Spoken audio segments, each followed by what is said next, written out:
welcome back to the Utah Puck Report. It's been a minute, and that's all on me. I can't even blame the pandemic this time. I just had my son had some difficulties, so I took a couple months off. But we are here. We are live. I'm actually back in the building. I'm not even, I'm on Zoom, but I'm in the building doing Zoom, which is different than being in my backyard doing Zoom. So one step at a time, we're making progress and bringing this podcast back to the Utah hockey players.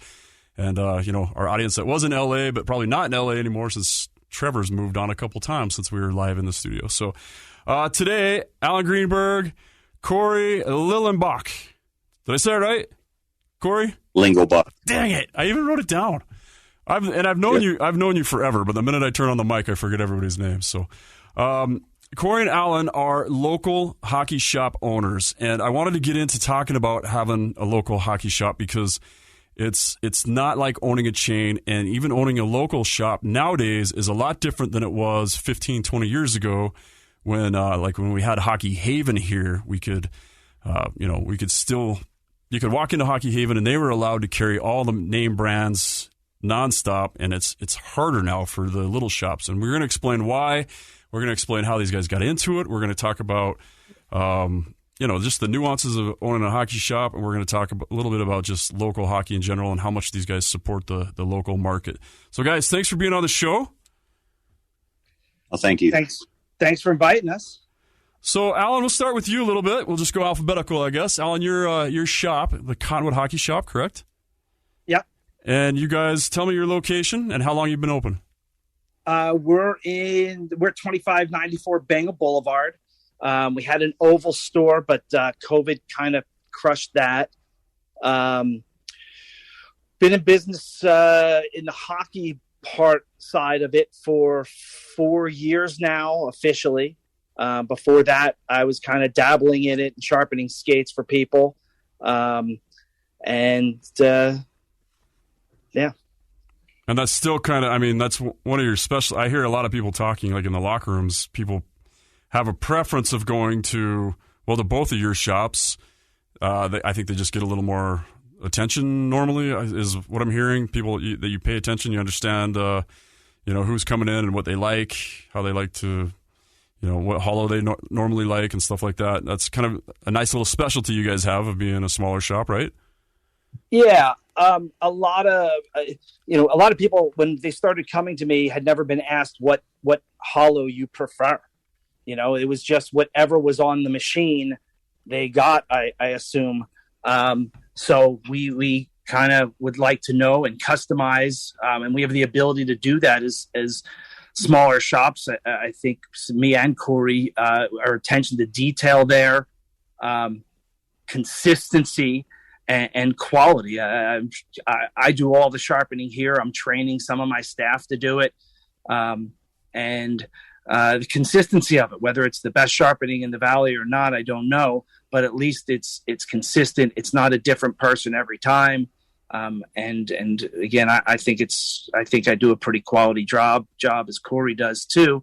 And we can customize, we can do things that, you don't always get, at other places. Right. Hey, Cory, so tell us a little bit about your store, what it's called, where it's at. So we're HockeyStopZ at 4590 Harrison Boulevard, right up there by the Weber Ice Rink. Just brought in sponsorship with the Mustangs and the Weber State University hockey team. We've been in business. The store opened last September, brick and mortar. And then, like I said, like everything, dabbled in it for about 6 years prior, running around in a trailer. That was an interesting portion of my life. Just, trying to give back to the community. That's really, I guess, the biggest part. I started back when I was 16 in Pittsburgh with, the Penguins practice rink. So we learned a little bit, but what, you'll notice between what you get with going down to Cottonwood and talking to Alan or coming to me is the amount of knowledge, and then I guess more or less the respect that you're going to get from us, because we're going to take that hour is usually what it takes, maybe even a little bit longer, to identify who you are as a skater, what your style is, and then get into, I do a lot of the contouring for our guys up here. And then, like he was saying, do you want a half? Do you need a 5/8? Do you need a 3/8?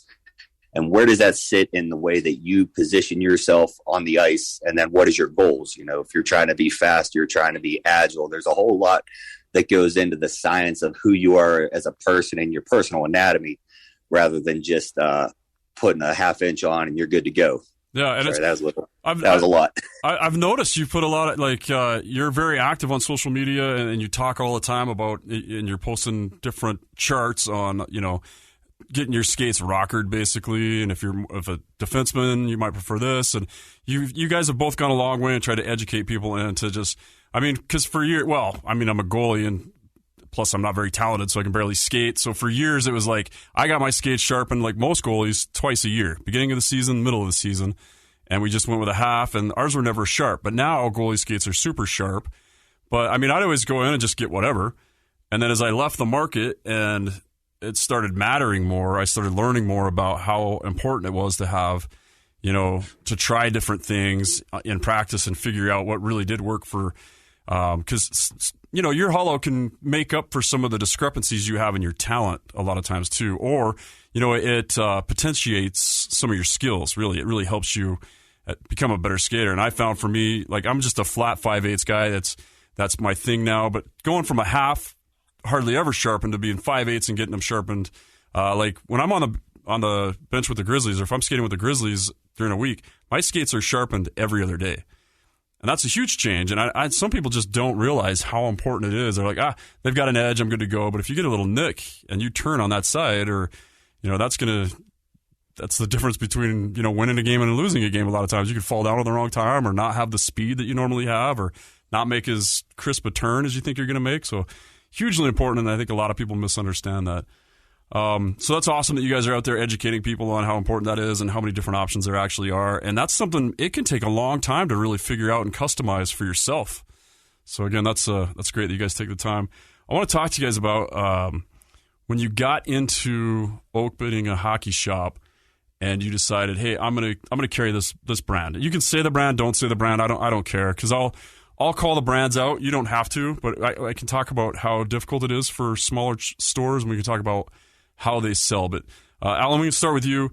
Tell me about when you're opening up your store and what you thought you were going to be able to put on your wall and in your store, and how that went compared to what you actually ended up with in store.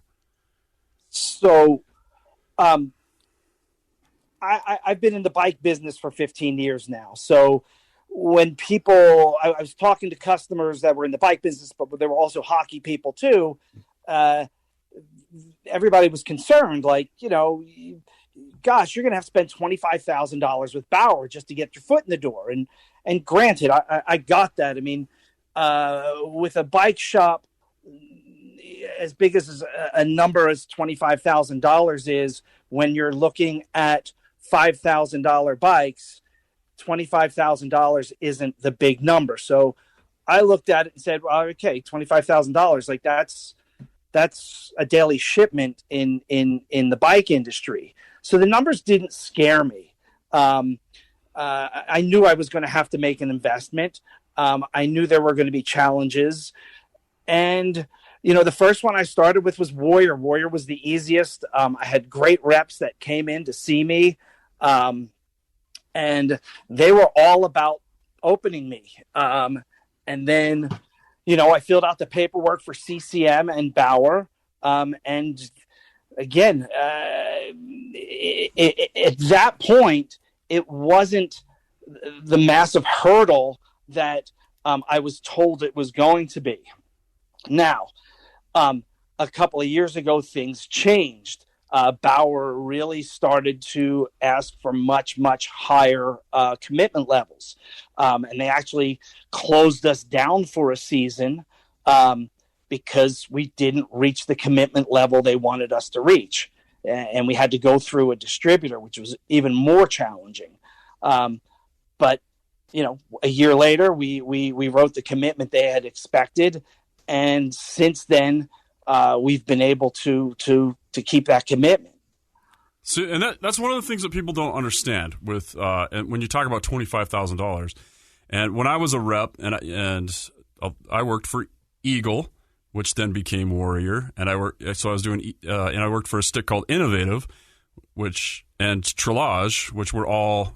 Trillage was made by Innovative. Innovative made basically everybody else's sticks in the market, just put other logos on them. We made CCM, we made everybody else. But being an Innovative rep, going from store to store to store, we had small commitments that you had to make. And so you had to buy $25,000 worth of my equipment in order for me to put that product in your store. But that didn't mean at the end of the year, if you didn't sell it, we were going to buy it back. That meant you sold that.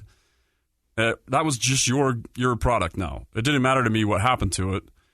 And the next year, I was going to demand another $25,000 in product. Actually, they want more the next year. Oh, yeah, because yeah. It's like any boss, right? Hey, you hit your goals. Now I want a higher goal. Now this year, I want you to sell 30,000. I want you to sell 40,000. Right? Exactly, and that's tough. And to be honest, yes, they don't. The sad part is there's no incentive to keep the integrity of the product anymore. There's no integrity there. So if you hold your margins and you try to make a livable wage and pay your bills, it's almost like you're penalized. They just want volume. I mean, to be honest with you, like these companies, and I get it. I mean, I'm a business person too, but volume is what it's all about. And I get that. So with Innovative, we had a rule that our guys. So with Innovative and our first year with Warrior, when we got bought out, you had to have brick and mortar. You had to be a brick and mortar store in order to carry our product, and you were not allowed to advertise it at a lower price. So a lot of times, and people didn't understand this either, they'd be like, well, I'm on this website and it says click for price or contact for price or put it in my cart for the price. Why can't I just know the price up front? And a lot of times that was the rules that we had to try to protect the smaller shops. So 15 years ago, whatever, I wish I remembered what years I repped, but we had those rules in place to protect the small brick and mortar stores. But now you're competing with Hockey Giant, Hockey Monkey, but yeah, they have one or two brick and mortar based stores, but they're 99% online. And so for you to try to meet your same margins when they're buying 10 times more product than you and getting lower prices, sometimes they can even put it on their website for less than you can buy it for, right? Pretty much. Yeah. That's the other thing is when you're buying, they buy container loads. Their stuff's pre-bought. In a container load, Bauer and CCM probably don't even touch the container. It lands at their distribution center, and away it goes. And when you're having it made specifically for you, their price is a whole lot different than what me and Cory are going to pay for the same item. Right. And the MSRP also, like, I don't think that the people who come up with these MSRPs have ever been in retail. They don't know what my rent is. They don't know what my overhead is, but they have this fixed price in their head that leads the customer to believe that, well, I should be able to buy this at this price. And it's not always a price that shops can survive on in stock, $30,000, $40,000 in inventory on for a little guy. It's hard to survive on a 30% margin. Right. Especially, and again, and a lot of people don't understand that you bring in a dozen left-handed jury curve 100 flex sticks and you only sell 6 of them, and then the next year's market comes out and you still have those other 6 or whatever on the shelf. That's just going to be a loss for you because they've become worthless. There's a new graphic. And now that stick is worthless. Yep. And so that's the crazy part about the hockey market is every year everybody wants to come out with something new. A lot of times, and I can tell you with Innovative, those guys were the leading manufacturers. The guy Isaac Garcia that's been on our show a couple times, he's like the driving force behind nonstop thinking of products. His mind works that way. But not everybody else's does. And a lot of times the only thing that changes about a stick is the graphics. I mean, that's a hard truth, but a lot of times that's the only thing that changes. Like, oh, we changed our resin up a little bit, so the stick's going to be that's a bunch of crap. It's the graphics different, and the stick's going to shoot the same, last the same amount of time. I mean, we've made a ton of progress in the last 15 years on graphite, right? But they've also, I mean, they're 2 times more. Go ahead. Over 15 years, yes, there's been a ton of progress, but over the last 6 months to a year, there isn't that much progress. Right. So, again, just like you said, it's a graphic change. Hey, we got a graphic change, and we're calling it the new Vapor. And Ben Wilner is going to be the first in line to buy it, and he's going to leave the other one on the shelf, and you're going to have to discount that one and take the loss for the store. Yep. And we used to also dabble, though. That was one of the things that we were able to do is dabble in closeouts and kind of grab some of that stuff. But again, the price structure is different for me than it is for Total Pure Hockey or Hockey Monkey. When they buy it at pennies on a dollar, I'm still paying a pretty penny for even a closeout. One of the I think it was summed up best. When I was working for Innovative, one of the guy that invented the trillage, which he tooled around with for a while. The guy was he was a genius engineer. And I think he was like 26 years old when he retired because he'd made some structural change to bridges and the government bought him out for it. And then he could retire at 25. And he said, you know how you make $1 million in the hockey industry? You have to spend $10 million.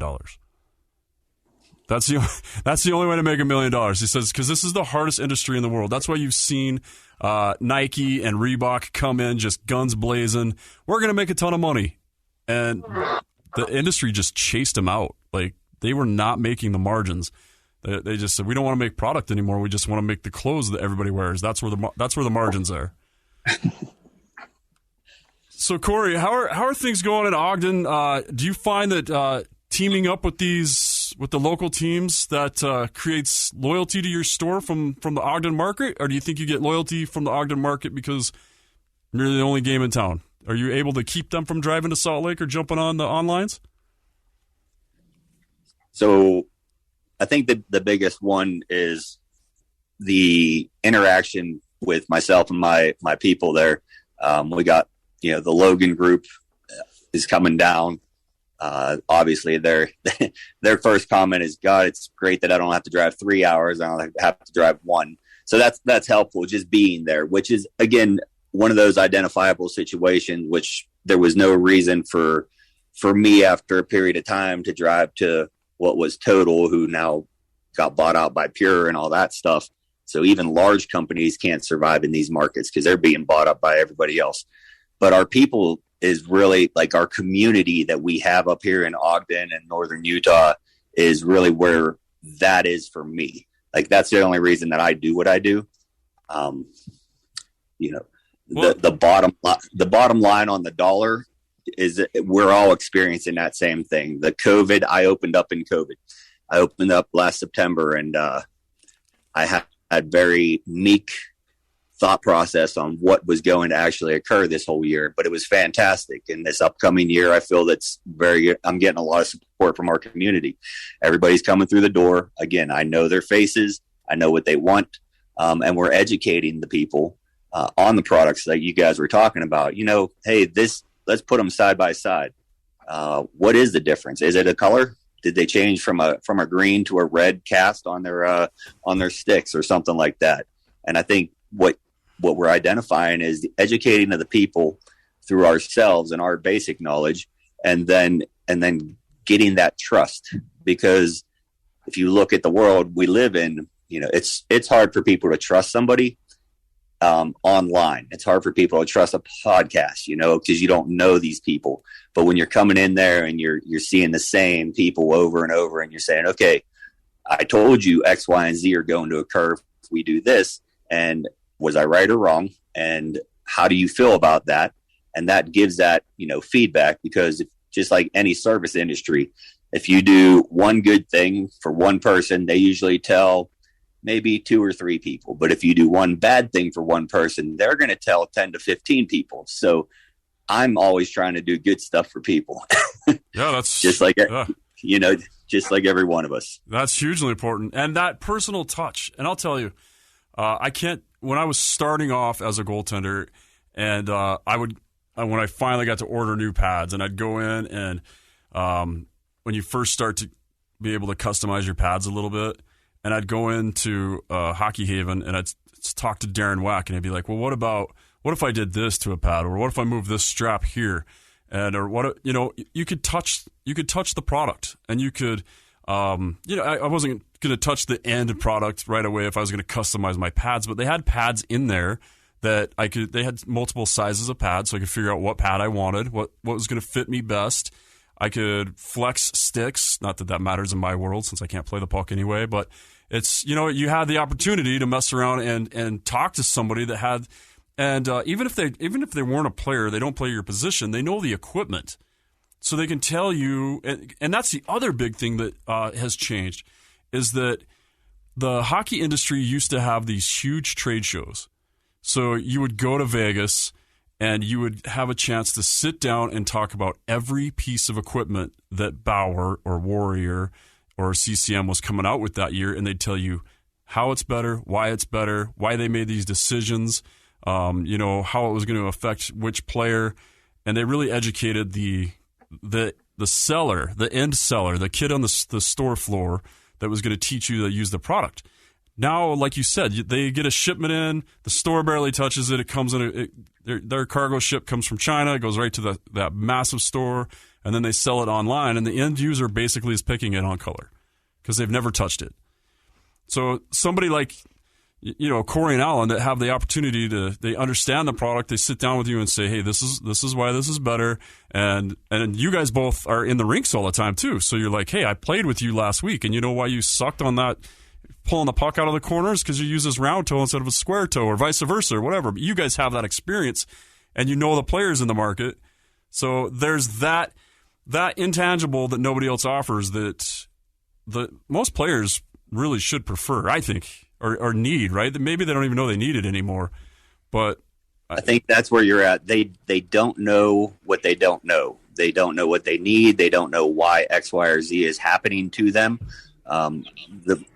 We're dealing with, just for example, the Ogden Mustangs or the Utah Grizzlies. I was on an airplane ride to Denver and ended up coming across the equipment manager for the Grizz. And the young man is using the CAG 1 machine, doing glide point for his guys.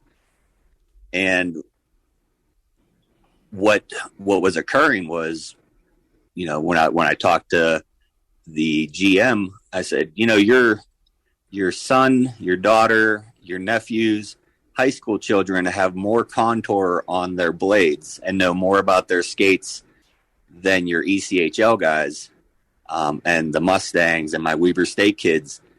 So maybe we need to have a class. Maybe we need to have a sit down and talk to your people so that they're understanding what is going on. Now, when you get into contouring of a skate and looking at the person and everything, like I said, that's an hour to 2 hours right there to understand them and then to get them to understand what you're talking about. So as a child or a younger adult, it's hard to conceptualize something that you can't see or experience right off. So then when you're drawing pictures and you start putting it together and cross-referencing all the science that's behind why you have a 9-10 or why you have a quad and why this one works better for you, just getting that education to those people so that they can get out there and do a little bit of research. Even online, it's hard to find actual research where you get into depicting a style or a shape of a blade in reference to your style and shape of skating. It's a quite unique situation that I'm just happy to be able to give to people and share that knowledge. Yeah, it becomes a huge knowledge base because so many people experiment with it. That's the one thing about spending some of my summers in Minnesota and being able to skate with Zach Parisi and his bunch of the guys that he skated with, and watching them go to their skate sharpener, a guy named Rooster that runs their whole their little shop there and takes care of all their equipment. He's had to that basically put up with all these guys coming in with these, the flat bottom V, and then like you said, they want to change a million different things and try it, and they'll literally have them try something. They'll go on the ice for an hour, they'll come off, and they'll be like, okay, I felt this, and this, and then they have to sit down and adjust everything, because I mean, when you're at that level, every little change matters a little bit, and they're tweaking every little piece, and it's that guy running the sharpener that's getting, he's the one having to figure out when they have those difficulties.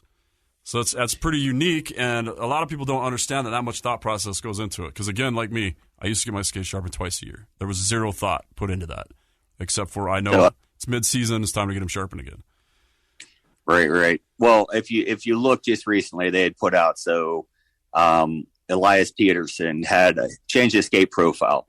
So that young man, playing NHL for a few number of years, if he would have had his profile dialed in before he even tried out for the NHL, or the last 2 seasons coming up through juniors and what have you, the amount of money that he would have been worth compared to the amount of money that he got would have been millions of dollars difference from being, coming in as a first round draft pick or a 13th round draft pick. Those are millions of dollars that he lost because he didn't know what his contour was, or if this contour that he had could have been changed just slightly, and then, take him to the next level. Because when you look at what we do with these skates, changing a contour just a millimeter here and there and getting it dialed in perfectly with the actual, depth of your sharpening puts you 1 to 2 steps ahead of the guy next to you. So if you look at it the things that Alan and I do for Utah kids, if anybody is going to that next level, you're looking at the difference between $1 million contract or $5-10 million contract. These are just things that we can do. Right. I love that you're passionate about it. And that's just something people need to find, people like you that are passionate about it, so they can figure it out for themselves. So let's talk a little bit more about the equipment. Are you guys, at the position you're in now, are you able to get all the big brands? If somebody walked in and said, hey, I want this exact thing, are you able to just pull anything out these days? So I don't know about Cory, but in our case, we are set up with Bauer, Warrior, CCM, True, all the big brands. Bauer does limit they limit the smaller guys because we don't do the volume to a certain level of product. That doesn't mean we can't get the top of the line skate. We've got them in, and we can request that through their rep, but they won't. Bauer won't just, allow us to stock that without our reps approval, and we've gotten our reps approval on that. So in the case of that, yes, we're fully set up to, if they wanted, an ultrasonic that we could get.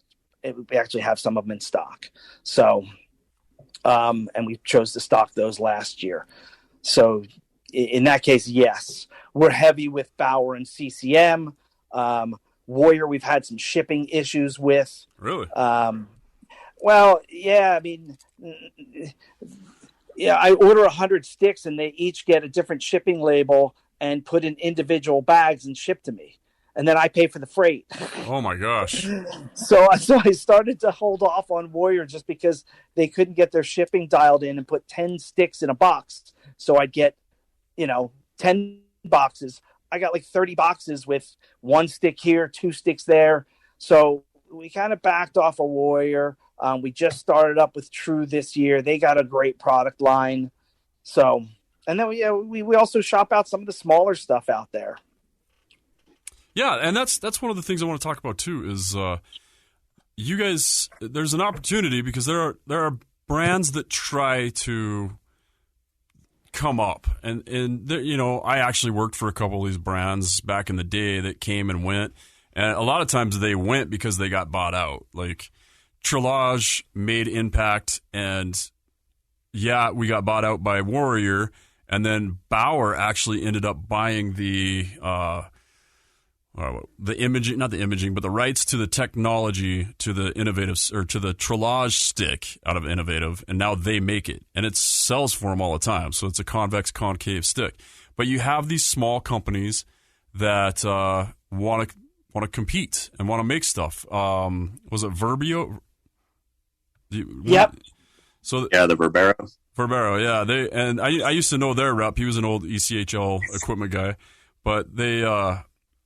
You have smaller companies that try to compete, and again, you got to spend $10 million to make $1 million. But the hard part is landing in any stores. So sometimes you get the unique opportunity to be that store that sells you're the only one around that sells these brands nobody else has seen. Are you guys? Do you see people excited to try that, or how hard is it to say, hey, I know you came in here and you're a Bauer guy, but why don't you try this other glove on and just see what you think? So I know for myself, just for an example, I product rep for Verbero. We carry a lot of their equipment. Also, we have the ability to get whatever. But what we noticed was there was a very expensive stick from another organization. And one of my Mustang guys was literally breaking that stick every 2 weeks.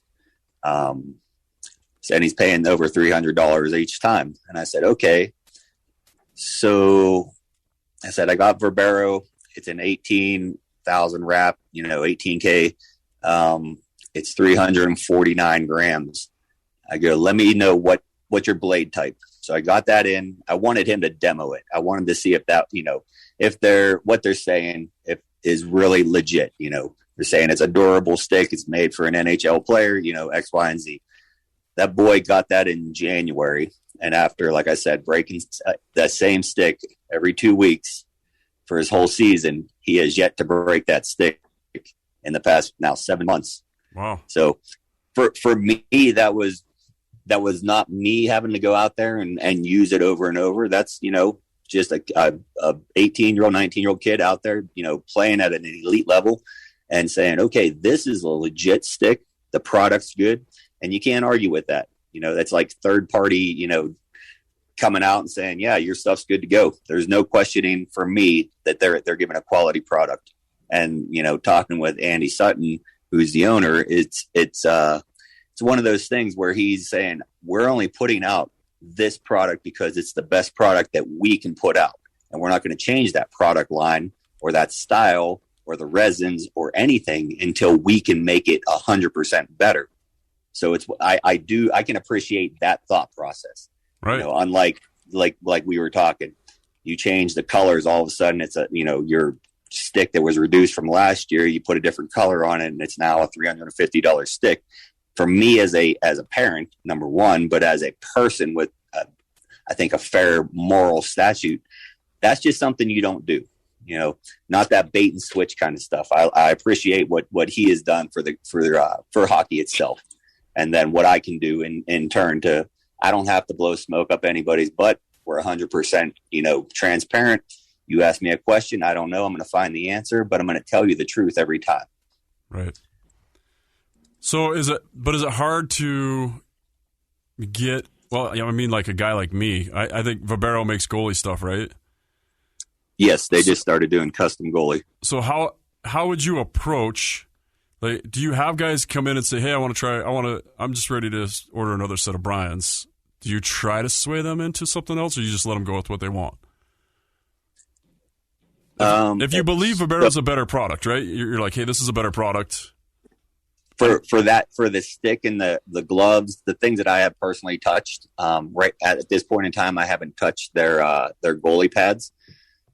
But if I had their goalie pads on hand and I was a goalie and had somebody try them out, I would be able to speak clearly and fluently about them.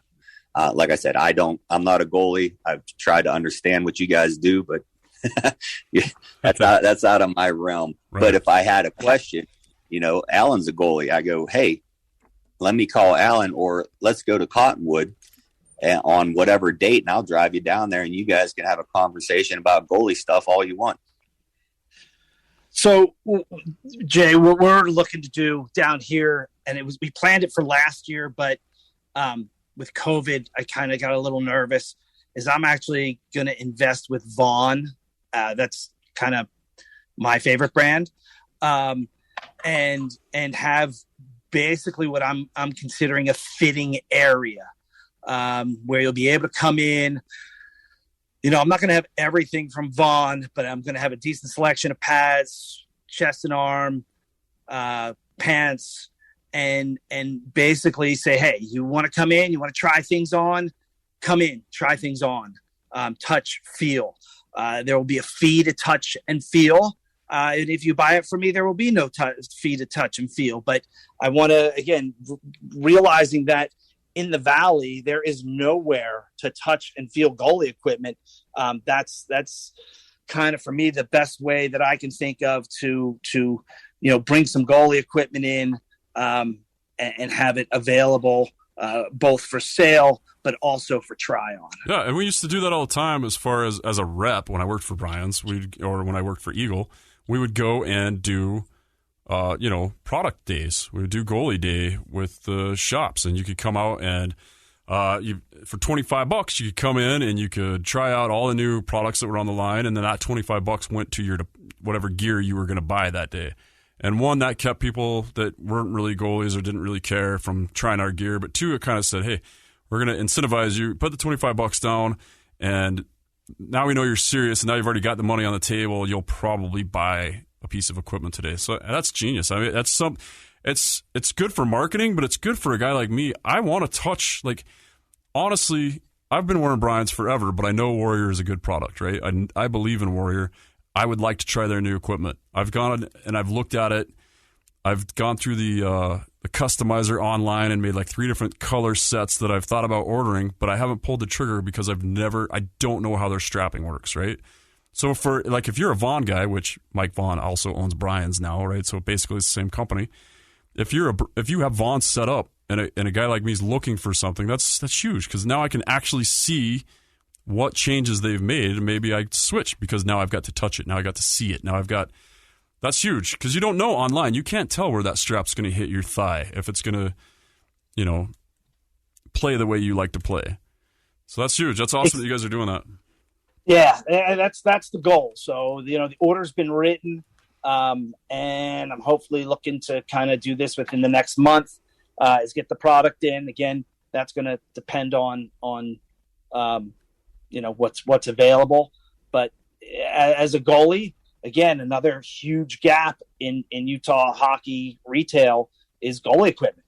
Oh, yeah. And I mean, to be honest with you, that's one of the reasons I opened my shop, is I couldn't find basic goalie items. And once I got to the third strike, I decided I can do this myself, Yeah. Yeah, for sure. I can do this just as good as these guys are doing it. Yeah. So, all right, that's awesome. I'm gonna finish this up. We're gonna play a game. What is hottest and what is best? So the way we're gonna do this, I'm gonna ask you about a few different pieces of equipment, and I'm gonna ask you what is selling the best and what is, in your opinion, actually the best. Does that make sense? Sure. I think this is huge for everybody listening right now, because a lot of times I just figure this product is, everybody's using this brand new Warrior or whatever sticks the hottest, but what is actually the best in your mind as a guy that sits and touches every piece of equipment and knows how often they break and knows the sales pitch behind all of them, because some of those sales pitches are just BS. Like you said, we know the only thing that changed this year is the color. So I'm going to ask you the best, or the hottest and the best. So, Alan, what is the hottest glove in your store right now? What glove sells the best? Bauer Vapor gloves. Okay, and what is actually the best glove in your store? Don't worry, gosh, Bauer won't hear it if you don't say Bauer. I mean, it's such a personal piece of equipment. Like I can't say this is the best for you. Just like we just discussed, I can't say best. Because it's more of a personal feel. Like what fits on my hand feels different to me, and some people prefer CCM more than they prefer a Bauer, and back and forth. That's why we've got them all. All right, so if you're going to play today, what glove are you putting on your hand to go out on the ice? I'm a goalie, man. All right, if you're going to play forward and you're going to go shoot on goalies today, what glove are you putting on your hand? It's probably going to be a vapor glove. All right, Cory, what is the best-selling glove in your store right now? The Bauer Vapor, the 2.9s. Wow. And what would you wear? So personally, I'm wearing the Verbero. I also really enjoy the feel of the Warrior coverts. Oh yeah.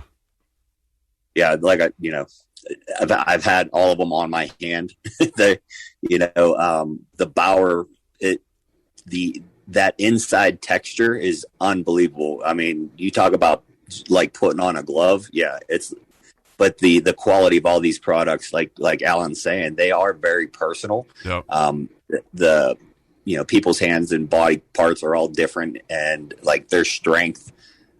Just closing a glove for let's say an 18-year-old kid, I can feel that there's tightness here when I go to a pro level, but if I go to the retail, which is just one level down from what that pro is, the dexterity is more. So yeah, but that's where I would be at. Okay. For both of them. All right, Alan, what is the hottest selling stick in your store right now? I'm going to stick again with the Bauer Vapor. Okay. And what is the best stick that you think you sell? Is it the Bauer Vapor? Best stick that I think I sell. Like if you're buying the stick for your loved one, you think this is the stick that's going to make them the happiest and last the longest and score the most goals. This is the magic stick. What are you going with? Got to let me think on that one for a second. I'm going to stick with that again with the Vapor. I mean, okay, Bauer's, that's fair. Bauer's okay, pretty solid. I mean, yeah. Okay, Cory, what about you? What stick do you sell the most of? So the ones that I'm having the most in and out are the upper the Warrior LSs that are coming in this year, but the what was it, the DX and the coverts from the years before that. Yeah. But for me, the one stick that like I said, that I put in my hands is that Verbero, the Mercury. It's the pop on it is just, it's consistent. The release points are great. I've had nobody complain about any of that stick, whether I'm lending it to them just to have a feel. I'm like, just take a rip, do a couple of slappers, whatever, just get a feel for that thing. For me, that's the best stick that I know that I have.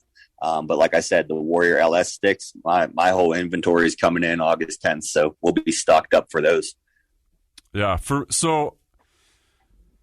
me as a goaltender, I know that goaltenders are just all over the place with stuff. But if you look around, I think the hottest stick on the market's obviously the Warrior, and those new Warrior goalie sticks are pretty hard to beat, I think. And I've tried all the new Bauer with the stick down the back of it, or how it opens up. And I mean, they're cool and they're light. Everything's so light now, but that new Warrior stick is it's basically a scalpel. Alan, would you agree with that as far as goalie sticks? I actually have a Warrior stick. I've played Warrior sticks before. I've also just recently held one of the new True goalie sticks and was incredibly impressed there with the lightweight and the feel of it. So what's your hottest selling goalie stick?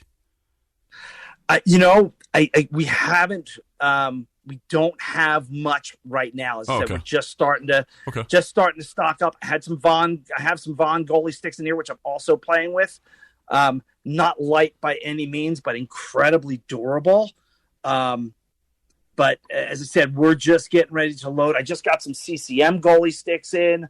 But as I said, we're just starting to reload that stuff and get some product in. So I can't say there's a best selling because I'm not selling much at all right now. Those goalies, man, they're hard to appease. I'll tell you. Gosh, and they got full right stuff too. Oh yeah, that's my son. My son's a full right. Oh, you're killing me. It's so hard to find that stuff. I always have a run of a replacement stick in stock for full rights. They're Warriors.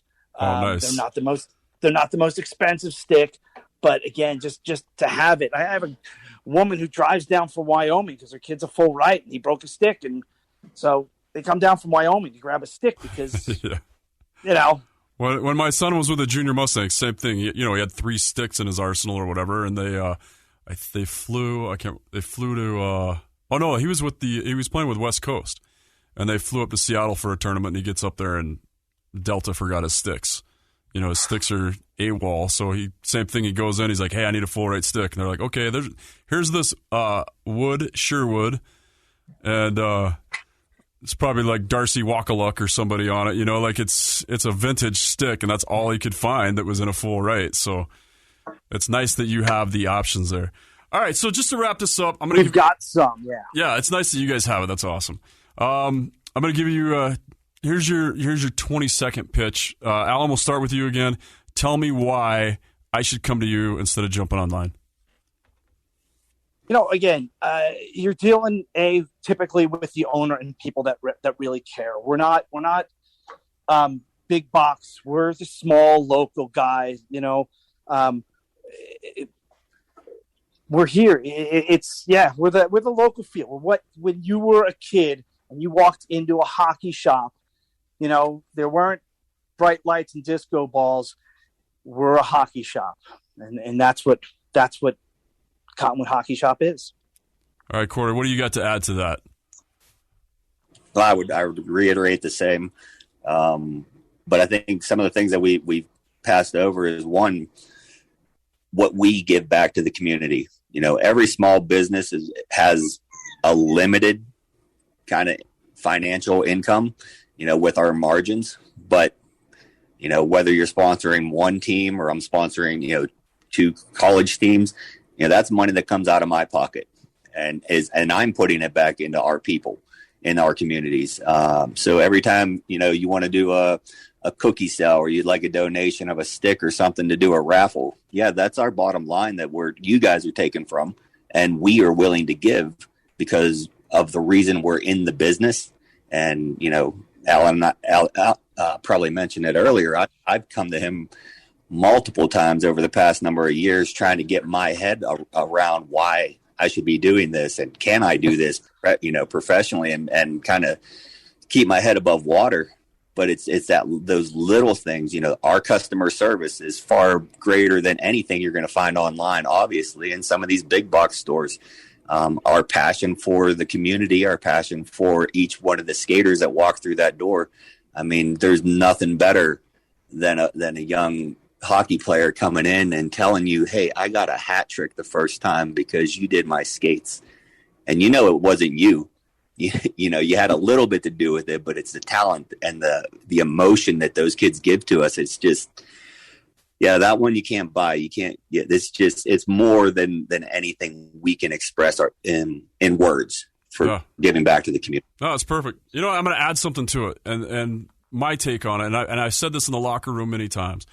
And maybe I'm a little guilty because you guys both know that I don't buy my gear through, I don't buy gear. That's basically the whole reason I e-bug is so that I can get equipment.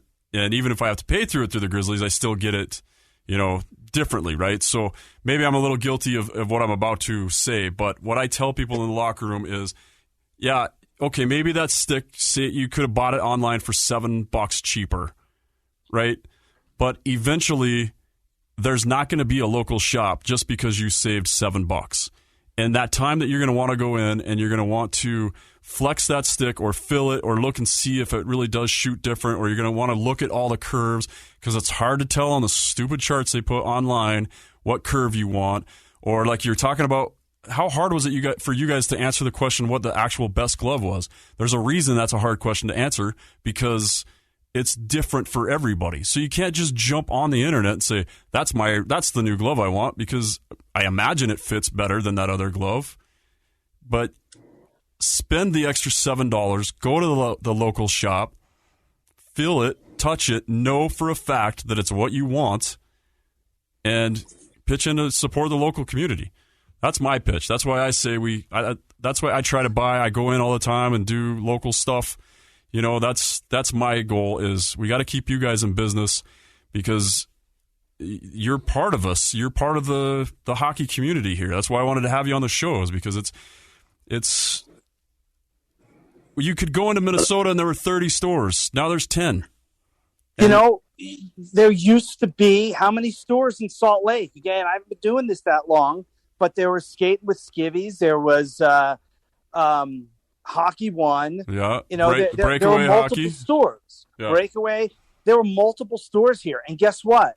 All that knowledge and all that support is gone, and now and we had that scenario. Now, if you want to go back to that scenario, I'd hate to see it happen, but the support's what's going to keep the Corys and the Allens here. If you're going to fight over $7, just like you say, or $10, that knowledge base and what we do can easily go back to having the one place and or just mail order even, and then you're complaining that there are no hockey shops in Utah. Right. And when you have just one place, they don't this is not a knock on anybody that's here currently, but when there's only one store, they don't the customer service, they don't care. Like, I've gone in and ordered gear and it doesn't show up, and then they don't care that it didn't show up. They're like, "Oh yeah, whatever. Guess you're not getting it." There's no incentive to be better. Right. There's no incentive to be better. Right. When you're the only dog. Well, I mean, if you look at, like you're talking about, there's one of us, there's me up north and there's you down there, and they have a choice. I take the phone call at 6:00 Sunday morning and I open the shop because your son or daughter broke their skate and you need new rivets. I've don't tell the boss, but I've called in sick at the fire department so I could go and make sure that, the kids in the middle of this tournament can pick something up, or they had a special, that only I can do. And I'm like, "Hey, I'm sick for the next 3 hours. I'll be back. I swear to God." But that's what you get when you have us, when you have a small business and people that are passionate about the community, the people that come in their store, the people that play the game. Hey, Cory, how many guys' skates do you bring home after you play and sharpen for them? Right from the ring, right after your game or your practice, how many skates do you load into your car? And yeah.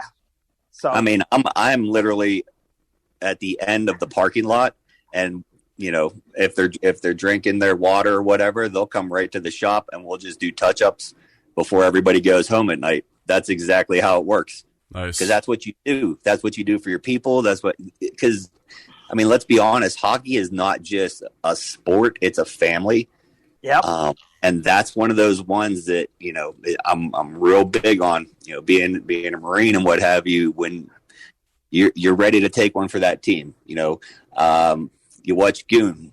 He dove in front of that net for his team. The goalie wasn't there. He was out of the box, but you take one in the face. You do what you got to do for your family. That's right. Because that's more than just the team. That's what hockey is to me. And that's worth spending the extra $5 to $10 for. Okay, perfect. Guys, I can't thank you enough for being on the show. I hope this educated some people or reminded some people of how important it is and that you guys are there. And sometimes I think people don't know you're there, so it's awesome to talk about that. I also want to throw out condolences to the Miranda family. Anna Miranda passed away yesterday. She was a huge part of this local hockey family that we have. She, for the past 40 years, was able to participate and be a motivator and just a positive force for the game of hockey. That's a huge loss for us. I also want to give condolences to the Miller family. Bill Miller passed away last week as well, and he was a huge contributor to the market and also a huge positive influence on my life. And coached Murray High for 13 years and turned a lot of Murray High punks, got them focused on the right goals and turned them the right way. So big losses in the Brighton and the Murray areas. Also want to thank our sponsor, Jersey Mike's. They're awesome. Another local, they're a chain, but they're owned by a local hockey guy. And just want to thank them for sponsoring the podcast. Cory and Alan, thanks so much for being on. This is the Utah Puck Report. And next week we're talking about Trevor Lewis. We're talking about BYU dropping their program. These are some big things that are going on. Trevor's got a new contract. BYU just out of nowhere drops their hockey program. They give him 1 year. And I've been calling literally once a day, every day for 3 weeks, the head of BYU to find out. I'll let you know what she says about why they're dropping their hockey program. And that'll be next week on the Utah Puck Report.